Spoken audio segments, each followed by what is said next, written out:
don't know why I get so excited for the NFL draft every year, because more often than not, my team screws it up. That's what the Bears do. And I'm not the only person who's the fan of a team that traditionally screws up the draft year in and year out. And some of you know who I'm talking about. There are certain teams that consistently make the NFL draft a comedy of errors. See the Jacksonville Jaguars. Sorry, but that's just one example of many.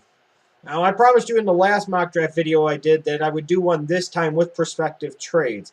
I only did one for one round this time just because it took me a long time to do this mock draft, because I think in general this draft is very hard to predict, similarly to, let's say, 2011, in the sense of at the time there really wasn't a consensus number one player for most, even though I felt 2 years ago that Cam Newton was the consensus number one player. Just in general, it was a hard draft to kind of slot. And that's the way I kind of look at this 2013 draft, without there really being, to me, a true standout number one player, particularly at the quarterback position. There are all types of possibilities of what could happen, all types of different scenarios that play out. So for me, somebody who tries to take some pride in doing his mock drafts and doesn't just throw them together, it takes me a little bit of time to do one. It really does. Because I'm trying to project this and I'm trying to project that. I'm trying to anticipate who might move up, who might move down, what teams might want to trade up, what teams might want to trade down. But you'll see in this mock draft that I've done some hypothetical trade scenarios, actually quite a few of them. And, you know, part of the reason I think you'll see in years to come, as well as in 2013, more activity in terms of trading in the first round of the NFL draft is because teams can trade up and it doesn't cost them as much necessarily in terms of picks.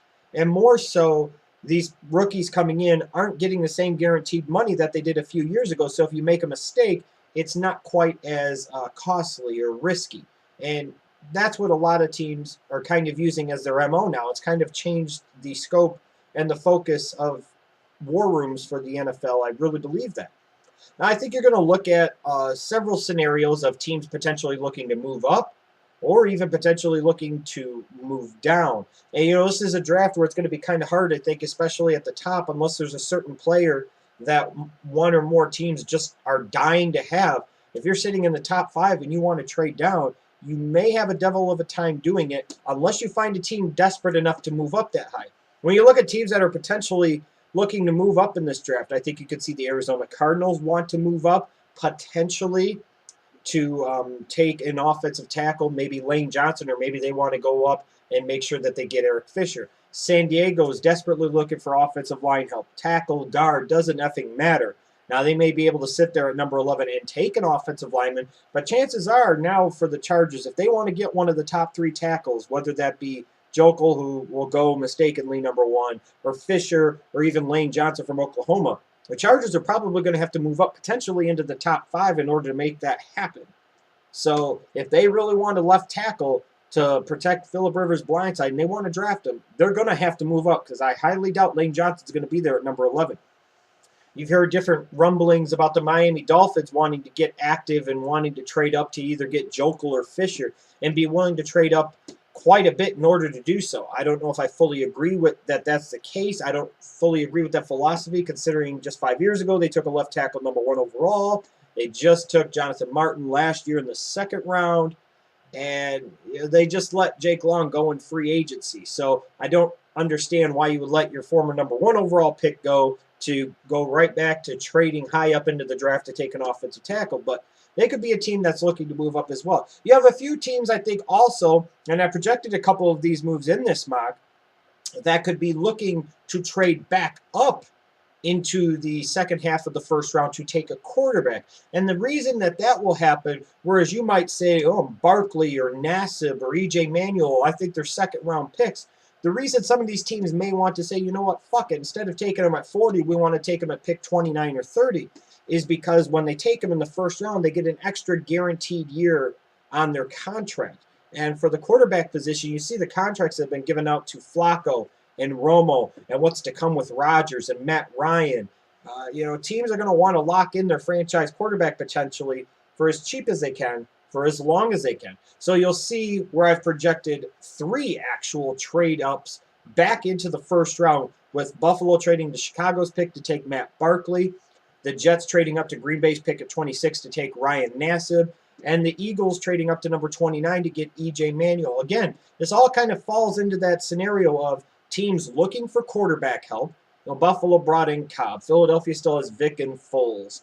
The Jets have nothing. Absolutely nothing.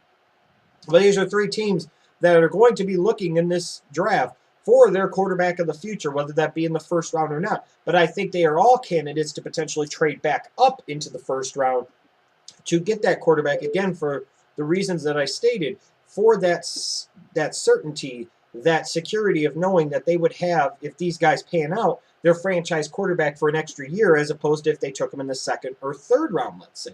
And that's a significant thing in today's NFL and in the salary cap era. So when I look at this mock draft that I've done, you've seen other players that are shooting up my board, players like DJ Fluker.